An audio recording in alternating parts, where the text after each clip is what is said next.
Hi, welcome to YoYo TV. Maharashtra assembly ఎన్నికల్లో NDA కూటమి ఘన విజయాన్ని సాధించింది. మహాయుతి వేసిన రెండు బ్రహ్మాస్త్రాలకు ఇండియా కూటమి నిలబడలేకపోయింది. మహారాష్ట్రలో మహాయుతి కూటమి డబుల్ సెంచరీ సీట్లు దాటి రికార్డు క్రియేట్ చేసింది. కాంగ్రెస్ గ్యారంటీలు ఏవి మహారాష్ట్రలో 1% కూడా పనిచేయలేదు. అందుకే ఈ రిజల్ట్ వచ్చాయని బీజేపీ నేతలు చెప్తున్నారు.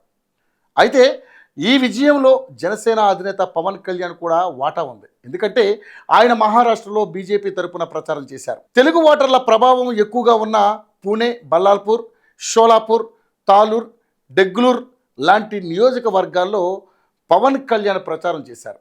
రోడ్ షోలు నిర్వహించారు. ఈ అన్ని చోట్ల బీజేపీ కూటమికి మంచి ఫలితాలు వచ్చాయి. పవన్ రోడ్ షోలకు అక్కడ భారీ స్పందన కనిపించింది.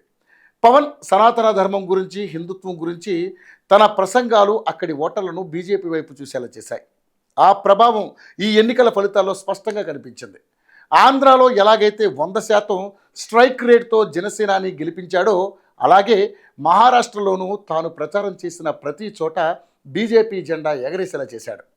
గెలవడం అయితే గెలిచారు, కానీ ఇక్కడే అసలైన రచ్చ మొదలైంది. మహాయుతి కూటమిలో సీఎం పదవి కోసం పోటీ నెలకొంది.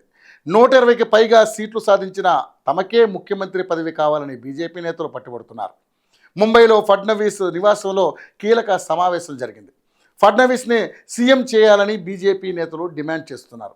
ఎట్టి పరిస్థితుల్లో ఫడ్నవీస్ సీఎం అవుతారని బీజేపీ నేత ప్రవీణ్ ధారేకర్ అన్నారు. అయితే ఏక్నాథ్ షిండే తీసుకునే నిర్ణయంపై తీవ్ర ఉత్కంఠ నెలకొంది. ఎన్నికల ప్రచారంలో షిండేనే సీఎం అభ్యర్థి అని బీజేపీ నేతలు ప్రకటించారని, అందుకే ఆయనే మరోసారి సీఎం అవుతారని శివసేన నేతలు స్పష్టం చేస్తున్నారు. అసెంబ్లీ ఎన్నికల్లో మహాయుతి కూటమి విజయంలో షిండేదే కీలక పాత్ర.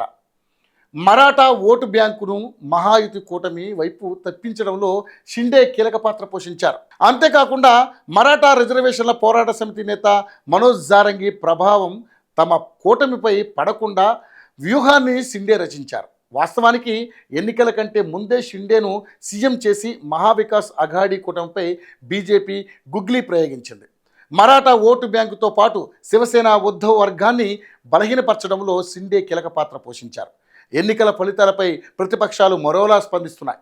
ఈ నేపథ్యంలో ప్రత్యర్థులు తరచూ విమర్శిస్తుంటారు. అసూయపడ్డం, ద్వేషం కాని ఓటర్లు నిశ్శబ్దంగా ఓటు వేశారని ప్రవీణ్ ధారేకర్ తెలిపారు. లోక్సభలో జరిగిన పొరపాటు ఇప్పుడు సరిదిద్దుకున్నట్లు కనిపిస్తుంది. లోక్సభ తప్పు చేసిందని ప్రజలు విచారం వ్యక్తం చేశారు. లోక్సభలో నరేంద్ర మోదీకి మద్దతు ఇవ్వడంలో ప్రజలు వెనుకబడ్డారని గ్రహించారని ప్రవీణ్ ధారేకర్ అన్నారు. గత 2.5 ఏళ్లలో మహాకూటమి ప్రభుత్వం ఏం చేసిందని ప్రజలు ఆయనకు మద్దతు పలికారు? ప్రజల సంక్షేమం కోసం కృషి చేశారా? అభివృద్ధి చేశారా? అందుకే ప్రజలు తిట్టేవారి వెంట వెళ్లారని ప్రవీణ్ ధారేకర్ అన్నారు. మరోవైపు శివసేన ఠాక్రే ఎంపీ సంజయ్ రౌత్పై ప్రవీణ్ ధారేకర్ విమర్శలు గుప్పించారు. సంజయ్ రౌత్ విమానాన్ని ఇప్పుడు నేలపై దింపాలి. దుర్వినియోగం వల్ల మాత్రమే విజయం లేదు. గ్రౌండ్ రియాలిటీ అర్థం చేసుకోవాలి. ప్రజలు అభివృద్ధికి అనుకూలంగా ఓట్లు వేశారు. దేవేంద్ర ఫడ్నవీస్ పిలుపునిచ్చిన మత యుద్ధం, అందుకు మనమంతా ఒక్కటే అనే నినాదానికి జనం పెద్ద ఎత్తున ఆమోదం తెలిపారు. కేంద్రంలో బీజేపీ ప్రభుత్వం ఉంది. ఇలాంటి పరిస్థితుల్లో రాష్ట్రంలో మహాయుతి ప్రభుత్వం వస్తేనే రాష్ట్రాభివృద్ధి జరుగుతుందని ప్రజలు భావించినట్టు అర్థమవుతోంది. ఇక సీఎం విషయంలోనూ అదే జరిగే అవకాశాలు ఎక్కువగా కనిపిస్తోంది. హైకమాండ్ ఎవరి వైపు మొగ్గు చూపితే వారికే సీఎం పదవి దక్కే అవకాశాలు కనిపిస్తున్నాయి.